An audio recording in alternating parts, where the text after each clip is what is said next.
Hi guys, Darth CJ Reviews. Today I'm going to be giving you guys a look at some Black Series 6" figures. And today I'm going to be actually first off I'm going to be giving you a look at an older one that's released a little while ago now. It's been one I've been wanting for a little while now. It is Emperor Palpatine. Now, I don't actually have him in the package, but I still have the package on me, so we'll just take a quick look at the packaging here. As you can see, he has the older packaging here. So you got the nice image of him sort of grinning there in the corner. Got multiple languages of his name there. Got the blue highlights.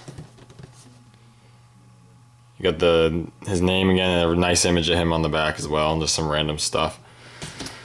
Packaging nothing to go crazy over, but I just thought I'd give you a quick look at it. So move that out of the way. And now I'll show you the actual figure. This figure is actually pretty cool. I think photos and seeing him on video doesn't do him enough justice. I think he looks a lot better in person than he seems, but he's not without his flaws. He's definitely not the best version of Palpatine we could have gotten. First off, you'll notice that he uses full soft goods robe. And for the most part, the soft goods robe works really well. It's made of a very nice material. It flows well on him, and it's not too oversized. The one thing I do have a problem with a little bit is the hood. The hood is not bad. For a soft goods hood, it's not terrible. But it still is a little big, and it's not shaped exactly right. He has these big sort of flaps on the side. I don't think he had such big flaps in the movie. It was more just kind of down like that. This hood doesn't sit perfectly on his head. It's not bad by any stretch of the imagination at all. Still looks pretty good, but it's not perfect. But still not bad. And the soft goods itself is well made for the most part. It flows very nicely. It stays together by a plastic clasp right there on the collar, which is cool. And there is detail underneath, which we will get to in a moment. As you can see, he has a nicely sculpted left hand, which is pointing, the classic sort of point, which is really cool. It's one hand, so I can't really get it. If you position the hood, you can't get the look better. I'm just kind of fumbling around with it with one hand. So the other hand is a hand grip accessories. That's pretty much it for kind of looking in with the robe on. Now I'm going to attempt to take the robe off. I haven't actually ever done this yet, so this might be a little sketchy. Oh, well, that was actually fairly easy. You just take the robe off, and then you have a fully articulated figure underneath, actually.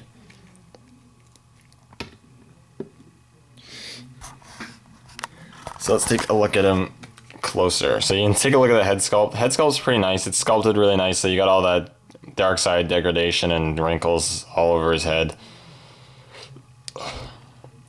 He has a very neutral sort of facial expression, which is nice. And the eyes are painted with some darkness around the bottom, and you have the orangish. It's actually a lot more orangish, but orangish, yellow, red Sith eyes, which is really cool.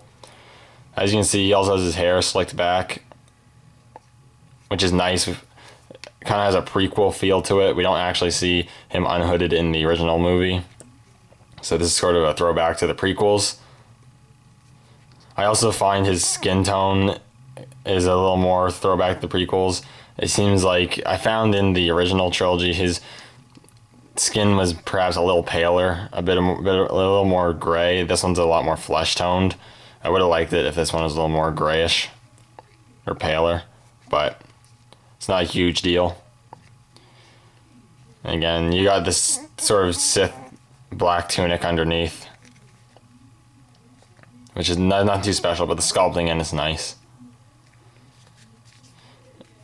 And you have this sort of lower robe skirt thing, which is made of a very pliable material.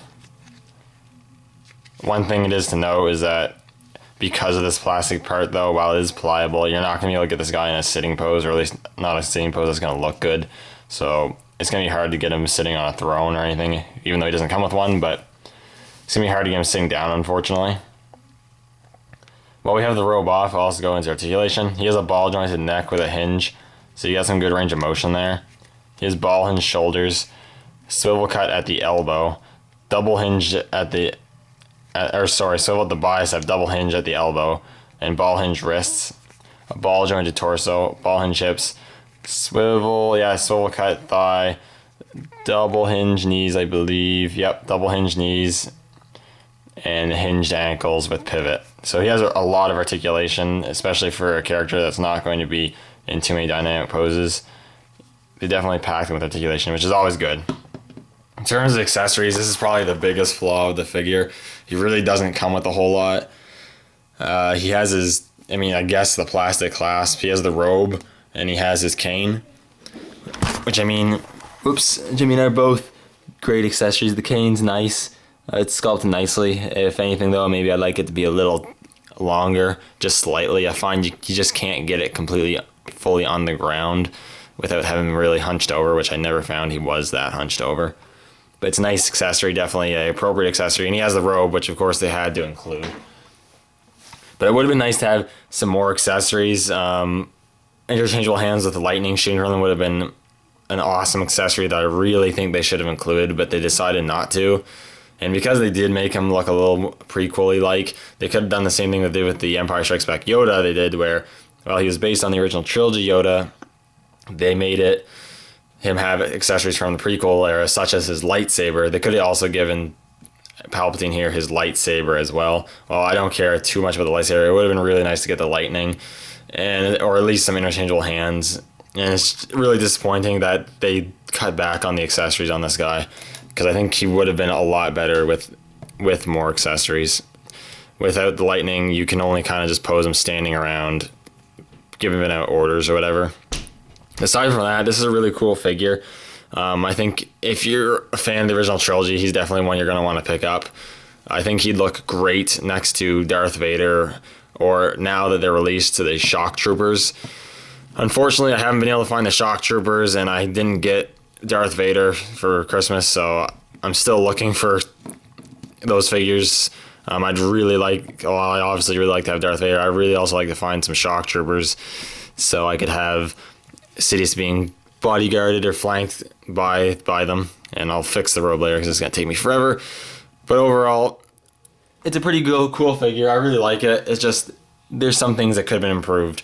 I'm sure, without a doubt, we might get another version of him down the road, perhaps with a throne and maybe more accessories. That would be pretty cool. But for now, we have to get this guy in for what it's worth. He is a pretty cool figure. I think if you're a fan of the original trilogy and you have characters like Vader and whatever, he'd look really good with them, and you should definitely pick him up. Anyways, thank you guys for watching, and I will see you all in the next video.